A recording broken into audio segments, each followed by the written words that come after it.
సరే, అభివృద్ధి కావచ్చు, లేదంటే ఆహ్, ప్రజల్ని సంక్షేమ పథకాలు అందించడంలో కావచ్చు, ఒక రకంగా విఫలమైపోయిందనేటువంటి విమర్శలు వస్తుంటే, మరోపక్క చంద్రబాబు నాయుడు గారు సాక్షాత్తు సీఎంగా ఉన్నటువంటి చంద్రబాబు నాయుడు గారు చేస్తున్నటువంటి కామెంట్లు, వైఎస్ఆర్‌సీపీకి ఎట్టి పరిస్థితుల్లోనూ ప్రత్యక్షంగాను, పరోక్షంగాను ఎటువంటి హెల్ప్ కూడా చేయడానికి వీల్లేదు.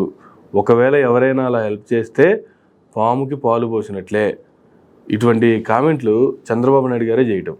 వాళ్ళ కార్యకర్తల మీటింగ్లో కార్యకర్తలతో మాట్లాడుతున్నప్పుడు అంటే ఏమంటారు అంటే అసలు ఈ కామెంట్స్ ఎలా చూడాలి సార్? అసలు నిజంగా భారత ప్రజాస్వామ్య దేశంలో 78 సంవత్సరాల స్వాతంత్ర దేశంలో ఒక ముఖ్యమంత్రి నేను ఒకరికే పని చేస్తాను, నేను ఇంకొకరికి పని చేయను, వాళ్ళకి మీరెవరన్నా పరోక్షంగా కానీ ప్రత్యక్షంగా కానీ పని చేసినా ఎట్టి పరిస్థితుల్లో మిమ్మల్ని ఉపేక్షించను అని అంటే ఇది ఖచ్చితంగా రాజ్యాంగాన్ని, శాసనాలని అగౌరవపరిచినట్టు.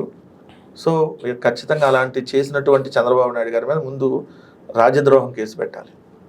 ఎందుకంటే ముఖ్యమంత్రి అంటే ఒక పార్టీకి కాదు, ఒక పార్టీకి అధ్యక్షుడు అయ్యొచ్చు, కానీ ముఖ్యమంత్రి అంటే ఆంధ్రప్రదేశ్ రాష్ట్రానికో లేదంటే ఏదన్నా రాష్ట్రానికో, రాష్ట్రం మొత్తానికి ముఖ్యమంత్రి. చంద్రబాబు నాయుడు గారు ప్రమాణ స్వీకారం చేసింది భయం కానీ, పక్షపాతం కానీ, రాగద్వేషాలు కానీ లేకుండా రాజ్యాంగాన్ని, శాసనాలను అనుసరించి పరిపాలిస్తాను అని చెప్పి దైవ సాక్షిగా ప్రమాణ స్వీకారం చేశాడు. దైవ సాక్షిగా ప్రమాణం చేశాడు అంటే దేవుడికి మీద ప్రమాణం చేస్తూ నేను భయం ఉండను, రాగద్వేషాలు ఉండవు, రాగద్వేషాలకు అతీతంగా పక్షపాతం లేకుండా.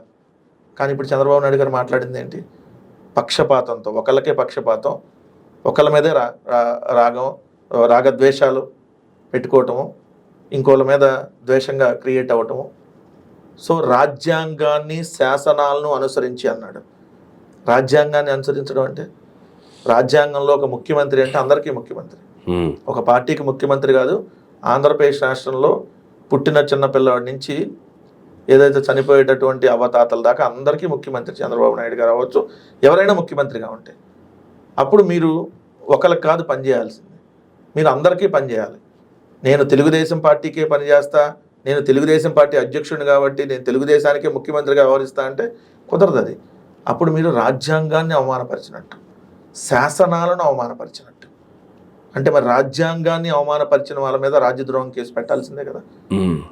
నువ్వు డాక్టర్ బాబాసాహెబ్ అంబేద్కర్ గారి రాజ్యాంగాన్ని అనుసరించి పరిపాలిస్తానని చెప్పి తన కుమారుడు లోకేష్ రాసినటువంటి రెడ్ బుక్ రాజ్యాంగానికి అనుగుణంగా పనిచేస్తానని చెప్పి ఓపెన్గా ఒక ముఖ్యమంత్రి హోదాలో నువ్వు మాట్లాడావు అని అంటే ఖచ్చితంగా ఆ పదవికి నువ్వు అనర్హుడివి, రాజీనామా చేయాలి, రాజద్రోహం కేసు కింద అరెస్ట్ కూడా చేయాలి, ఖచ్చితంగా అరెస్ట్ కూడా చేయాలి. ఎందుకంటే ఇంత దారుణం, ఒక విషం చిమ్మేటటువంటి కార్యక్రమం. 1,32,00,000 మంది ఓటు వేసినటువంటి ఒక రాజకీయ పార్టీని నేను ద్వేషంగా చూస్తాను, మీరందరూ కూడా ద్వేషంగా చూడండి, వాళ్ళు అసలు మన రాష్ట్రానికి సంబంధం లేదు, మన పౌరులు కాదు, సో మనం వాళ్ళని వెలివేస్తున్నాము, వాళ్ళని మనం బహిష్కరిస్తున్నాము, వాళ్ళకి మీరు ఎక్కడికి వచ్చినా ఏ పని చేయొద్దు, వాళ్ళకి ఆరోగ్యశ్రీ కావాలన్నా ఇవ్వద్దు, సచివాలయానికి వెళ్ళినా పని చేయొద్దు, రైతు భరోసా కేంద్రానికి వెళ్ళినా పని చేయొద్దు, ఎంఆర్ఓ ఆఫీస్కి వెళ్ళినా పని చేయొద్దు, వాళ్ళు ఏ పథకాలు కూడా వాళ్ళకి ఇవ్వకూడదు అనే కోణంలో ముఖ్యమంత్రి డైరెక్ట్గా హెచ్చరికలు జారీ చేశాడు అధికారుల కంటే. ఒక పక్క రెడ్ బుక్ అనేటటువంటి రాజ్యాంగంతో, ఓ విద్వేషపూరితమైనటువంటి వాతావరణంతో అనేక రకాల కేసులు, దాడులు జరుగుతూ ఉంటే పక్క, ఇంకో పక్క సాక్షాత్తు ముఖ్యమంత్రి ఈ వైఎస్ఆర్ కాంగ్రెస్ పార్టీ వాళ్ళకి ఎవ్వరికి మీరు పనులు చేయొద్దు అని అంటే ఈ రాష్ట్రంలో రేపొద్దున అతి పెద్ద తిరుగుబాటు రాబోతా ఉంది. ఎక్కడైతే మీరు అణిచివేత ధోరణి చేస్తారో, ఎక్కడైతే వివక్షకు గురి చేస్తారో, ఎక్కడైతే మీరు దాడులు చేసి నిర్బంధించి అణిచివేయాలనేటటువంటి ప్రయత్నం చేస్తారో అక్కడ తిరుగుబాటు స్పష్టంగా వస్తారు చంద్రబాబు నాయుడు గారు.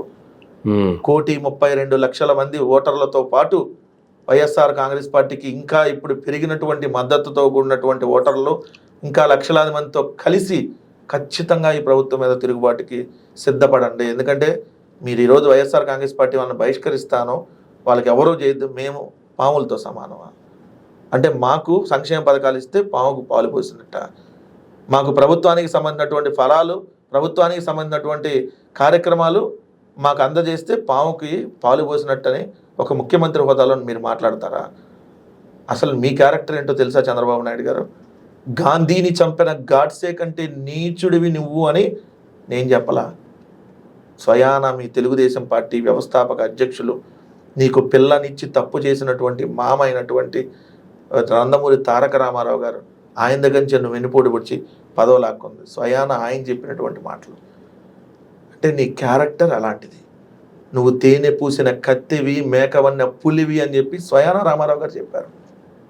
గాంధీని చంపిన గాడ్సే కంటే నీచుడివి నువ్వు, ఒక రావణాసుడు నువ్వు అని చెప్పారు. అలాంటి నువ్వు అవతల వాళ్ళని పాములతో మాట్లాడతావా? మేము ప్రజలకి మంచి చేసాం. మా వైఎస్ఆర్ కాంగ్రెస్ పార్టీ ప్రభుత్వం అధికారంలో ఉన్నప్పుడు వైఎస్ఆర్ కాంగ్రెస్ పార్టీకే కాదు, ఏ పార్టీకి ఓటు వేసినా పని చేయాలని చెప్పి మా ముఖ్యమంత్రి గారు చెప్పారు. తెలుగుదేశం జెండా కట్టుకున్న వాళ్ళకి పనిచేయమని చెప్పాం. మీ పార్టీలో ఉన్న జాతీయ ప్రధాన కార్యదర్శి అయినటువంటి వర్ల రామయ్య గారికి రైతు భరోసా ఇచ్చింది మా ప్రభుత్వం. ఎలిజిబిలిటీ ఉన్న మీ నాయకులకు అనేక మందికి CMRF వచ్చింది, సంక్షేమ పథకాలు అందినాయి, పెన్షన్లు వచ్చినాయి, అన్ని రకాల సేవల్ని ఇంటింటికి మీ ఇంటికి కూడా తీసుకొని వచ్చి అందించినటువంటి గొప్ప నాయకుడు జగన్మోహన్ రెడ్డి గారు అయితే, గొప్ప ముఖ్యమంత్రిగా జగన్మోహన్ రెడ్డి గారు అయితే, నువ్వు 1,32,00,000 మంది వైఎస్ఆర్ కాంగ్రెస్ పార్టీ వాళ్ళని పాములు అంటావా? మాకు ఏమి ఇవ్వద్దంటావా? మరి మా దగ్గర ఎందుకు పన్నులు కట్టించుకుంటున్నావు? మరి మాకు నచ్చి కరెంటు బిల్లు ఎందుకు ఇచ్చావు? కరెంటు బిల్లు వచ్చిందని మాకెవరు సహకరించదు, మాకేం చేయొద్దు అన్నావు కదా. మరి మాకేం కరెంటు బిల్లులు కానీ మాకు దగ్గర బిల్లులు ఎందుకు తీసుకో? మాకేమి చేయనన్నప్పుడు మరి మా దగ్గర ట్యాక్స్లు ఎందుకు తీసుకుంటున్నావు?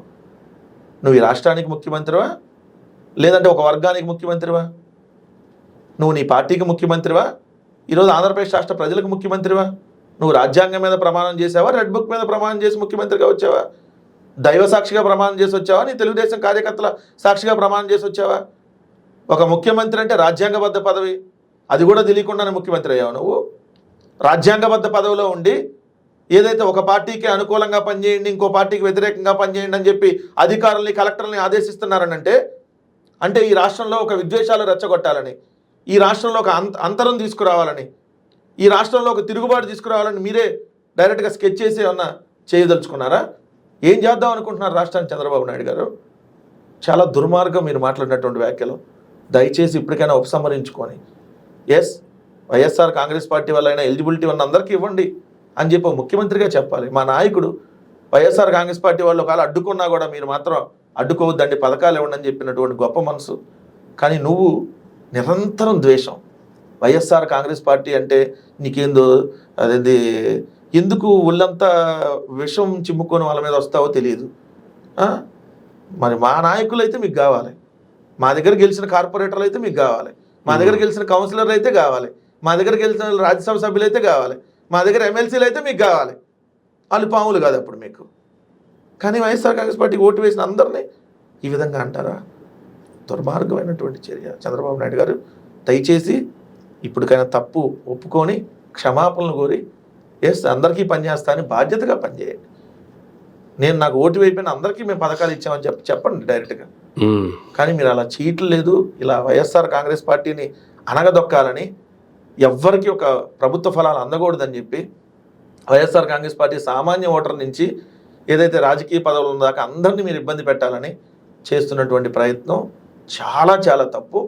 ఖచ్చితంగా చంద్రబాబు నాయుడు గారు మీరు ఇదే కానీ కొనసాగిస్తే, ఇప్పుడు దీన్ని విత్డ్రా చేసుకోకుండా ఇలానే కొనసాగించి గ్రామ స్థాయి నుంచి ఇప్పుడు రాష్ట్ర స్థాయి దాకా వైఎస్ఆర్ కాంగ్రెస్ పార్టీకి ఓటు వేసిన ప్రతి ఒక్కరిని ఇబ్బంది పెట్టాలని మాత్రం ప్రయత్నిస్తే ఖచ్చితంగా అణిచివేత నుంచి ఒక తిరుగుబాటు వస్తుంది. ఆ తిరుగుబాటుని మీరు తట్టుకోలేరు చంద్రబాబు నాయుడు గారు. ప్రజా తిరుగుబాటు ఎలా ఉంటుందో ఓటర్ల రూపంలో చూపిస్తారు. ఆ తిరుగుబాటు సైలెంట్గా ఒక ఉప్పెనలాగా వస్తుంది. ఖచ్చితంగా మీ కూటమి పతనానికి మనం చేసినటువంటి వ్యాఖ్యలే ఆరంభం. దాని రిజల్టే ఉత్తరాంధ్రలో ఉపాధ్యాయులు. మీరు ఈ మాట అనక ముందే మీకు వాళ్ళు ఆల్రెడీ ఓట్ల రూపంలో వాళ్ళు డిసైడ్ అయ్యి చెప్పారు. ఇదే మాట ఇంకా ముందు అని ఉంటే ఇంకా ఏ విధంగా మీ మీద తిరుగుబాటు వచ్చేదో ఊహించలేరు. కనీసం డిపాజిట్లు కూడా వచ్చేయండి కాదు ఉపాధ్యాయులు. సో ఇక్కడంటే మీరు మిగిలిన చోట్ల అంటే మీరు రిగ్గింగ్ చేసుకొని గెలిచారు. సో ప్రజాస్వామ్యతంగా మీరు డైరెక్ట్గా గెలవరు, అన్యాయాలు అక్రమాల దారిలో గెలుస్తారు. అది ఏ రోజు కూడా నిలబడదు. ఇప్పటికీ మీరు చేస్తున్నటువంటి వ్యాఖ్యానాలతో పూర్తిగా మీ మీ పతనం అనేది మీరే కొని తెచ్చుకున్నారనేది మాత్రం క్లియర్గా అర్థమవుతాం.